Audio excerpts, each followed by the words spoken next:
Willkommen, schön, dass ihr wieder eingeschaltet habt auf meinem Kanal der Modellbauer. Ich bin der Sven und heute stelle ich euch den Audi R8 Spider von Revell im Maßstab 1:24 vor, wie ich ihn gebaut habe und was ich an dem alles so gemacht habe und wie ich es vor allem gemacht habe. Und bevor wir aber zu dem Audi kommen, möchte ich euch noch alles Gute fürs neue Jahr wünschen. Ich hoffe, ihr seid gut ins neue Jahr gekommen, vor allem gesund. Und ja, was meine Wenigkeit anbetrifft, ich bin gut ins neue Jahr gekommen, vor allem auch gesund. Und ja, es war zwar ein ruhiges Silvester, aber ich hoffe, dass wir das dieses Jahr nicht nochmal erleben müssen. Und es war zwar mal was anderes, ja, es war ruhiger, aber für die Kinder haben wir dann trotzdem noch ein bisschen was besorgen können. Es gab ja ein paar Kleinigkeiten wie Kreisel, Bienen, was weiß ich, was da so alles für tolle Sachen gibt. Und ja, sie hatten auf jeden Fall auch Spaß und es war schön, die leuchtenden Augen von den Kindern zu sehen, dass sie definitiv Spaß dran hatten. Gut, ich würde sagen, ich hole euch jetzt ein bisschen dichter ran und dann werde ich euch den Audi R8 Spider mal zeigen und dabei wünsche ich euch jetzt viel Spaß. Ja, hier haben wir das gute Stück. Lackiert habe ich den ganzen in Perlweiß von Tamiya. Das ist die TS45 aus der Dose. Und das ganze Modell hat eine Länge von 18,5 cm und hat 126 Bauteile. Das Dach habe ich mitlackiert. Ich kann es aber abnehmen.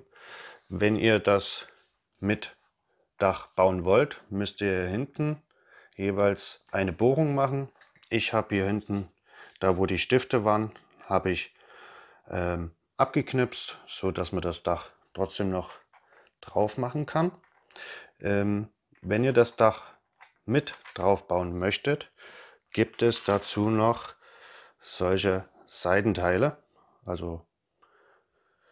Und ja, genau, Seitenteile, also die Scheiben dazu, die werden dann hier mit so reingesetzt und dann habt ihr das geschlossen, alles. Ich habe es offen dargestellt. Wie gesagt, nur das Dach habe ich ein bisschen lackiert, dass man das dann trotzdem noch draufsetzen kann. Die Motorklappe soll sich eigentlich öffnen lassen, lässt sich aber fast gar nicht öffnen. Das ist alles, was zu öffnen geht. Darunter verbirgt sich der Motor, den man leider nicht sehen kann. Man sieht im Endeffekt nur von unten das kleine Fenster von dem Motor. Finde ich ein bisschen schade. Auch hier hinten kann man nicht reinschauen. Da kommt halt so ein Gitter drauf, beziehungsweise ein Diegel als Gitter. Und ja, was gibt es noch zu sagen? Den Unterboden habe ich mit einem Vlogging gemacht. Mal schauen, ob man das erkennen kann. Schwierig. Und zwar ist es das Vlogging von Scale Production. Kostet so eine Dose 1,50 €. Da kommt man sehr weit damit. Habe schon einige Modelle damit gemacht und wie man sieht, es ist nicht wirklich viel raus.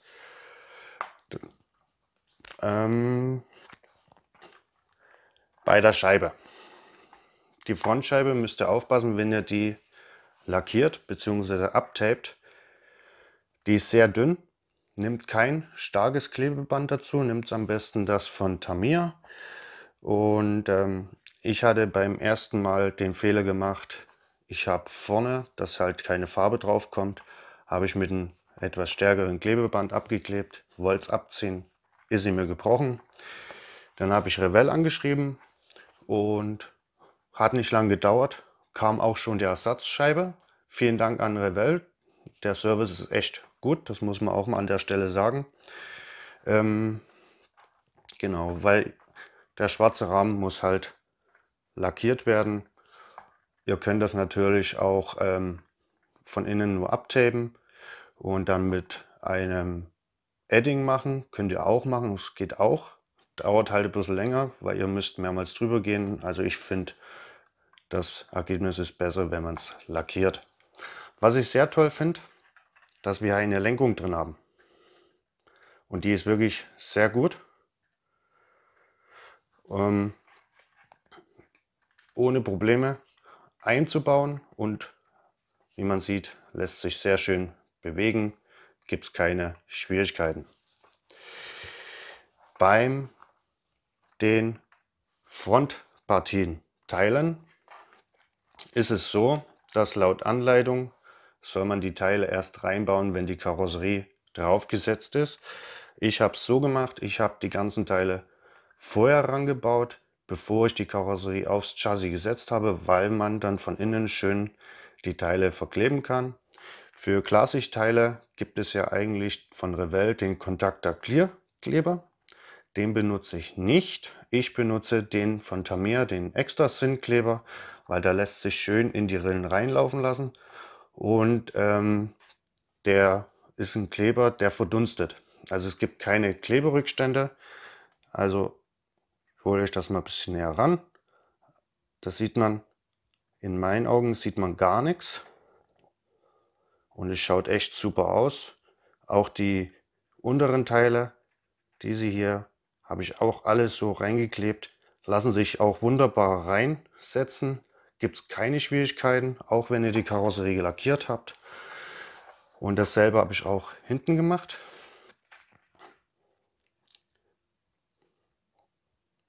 Ja, alles mit den Extra-Thin-Kleber. Und wenn wir schon mal dabei sind, hinten dieses Teil, die Stoßstange, soll montiert werden vorm Lackieren der Karosserie. Ich habe das so gemacht. Dann wollte ich die Karosserie einsetzen. Was ist passiert? Mir ist dieses Teil wieder abgegangen. Kleinen Tipp. Ich würde jetzt so machen. Ich würde das Teil und die Karosserie einzeln lackieren. Die Karosserie draufsetzen aufs Chassis. Das geht dann auch einfacher. Und im Nachgang würde ich dieses Teil ransetzen und dann verkleben. Weil das und das Schwarze ist ein Teil. Also der Schwarze ist ein Teil. Das tut ihr separat lackieren. Und die Stoßstange ist auch ein Teil. Das könnt ihr auch dann separat lackieren. Und dann tut ihr das zusammenfügen. Und ja, ganz zum Schluss setzt ihr das dann hier ran. Also so würde ich es jetzt machen, definitiv. Ich hatte eigentlich vorgesehen, dass ich an dem Modell 20 Zoll Felgen drauf mache. Ich habe mich komplett vertan, weil die Felgen waren einfach zu groß. Und ich habe dann die Originalfelgen genommen, die im Bausatz mit drin waren. Und ja, schaut auf jeden Fall gut aus, kommt schön tief runter. Und was auch hier gut ist, das Chassis ist nicht verzogen und es wackelt nichts hin und her. Also es liegt schön auf. Hier hinten gehört eigentlich schwarz lackiert. Ich wollte mir das eigentlich so machen, dass ich die Carbon-Diegels nehme. Aber da ich keine Erfahrung noch nicht hatte, ist mir das nicht gelungen und deswegen habe ich das dann weggelassen und habe es auch nicht schwarz lackiert. Ich finde, das Ergebnis schaut trotzdem ganz gut aus. Im Lack sind mir ein paar Fehler entstanden. Man sieht es vielleicht hier. Hier haben wir einen Fehler, sehr ärgerlich. Und wo haben wir noch was? Hier sind 2 Punkte drauf gekommen. Hier haben wir ein paar Fussel mit drin. Schade, hätte ich besser machen können, sollen, wie auch immer. Ja, poliert habe ich das Ganze mit der Paste von Tamiya. Und nachdem ich das poliert habe, habe ich dann noch Autowachs drauf gegeben. Und dadurch kam dann auch der Glanz zustande.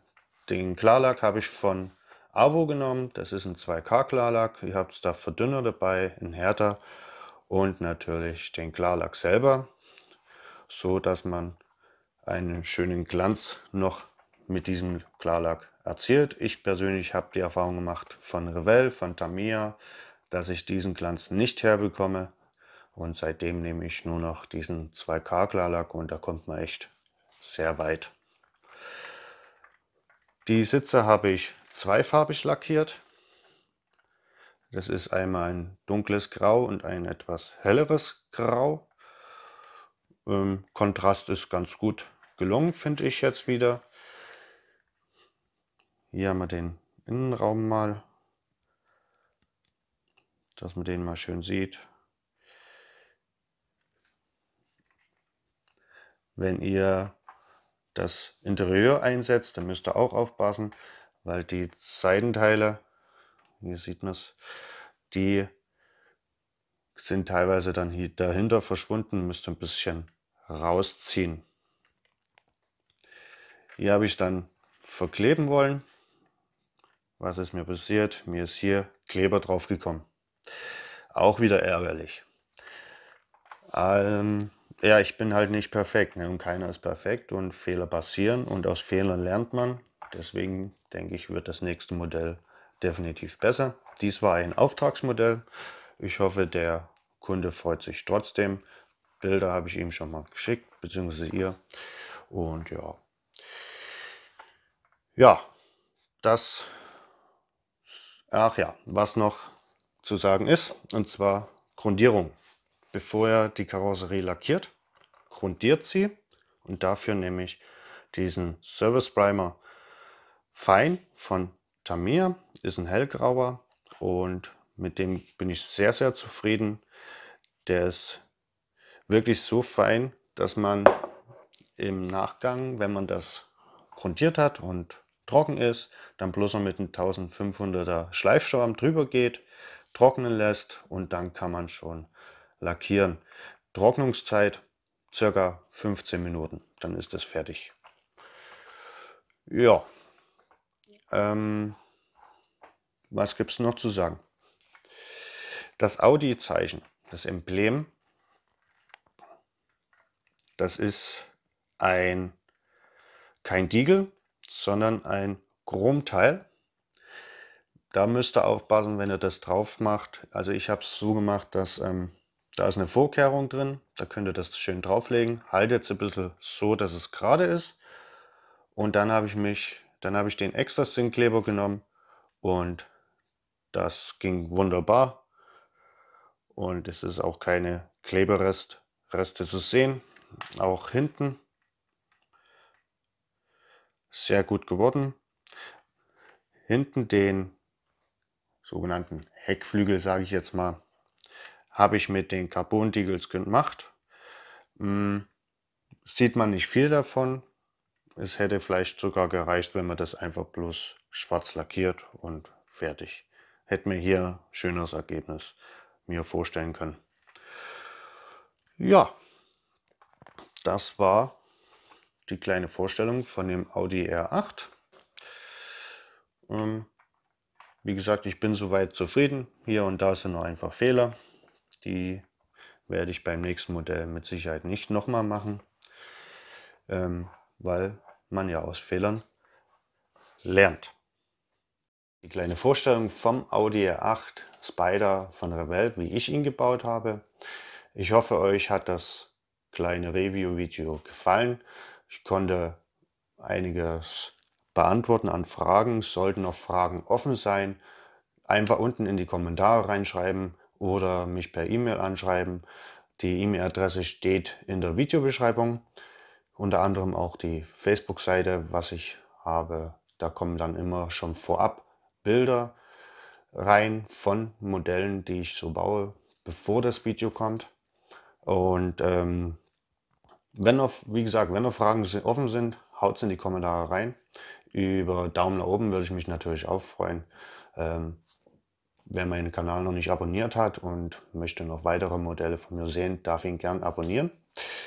Und ja, das soll es von meiner Seite aus auch gewesen sein. Ich wünsche euch jetzt auf jeden Fall noch einen schönen Tag und bleibt gesund und bis dahin. Tschüss, euer Sven.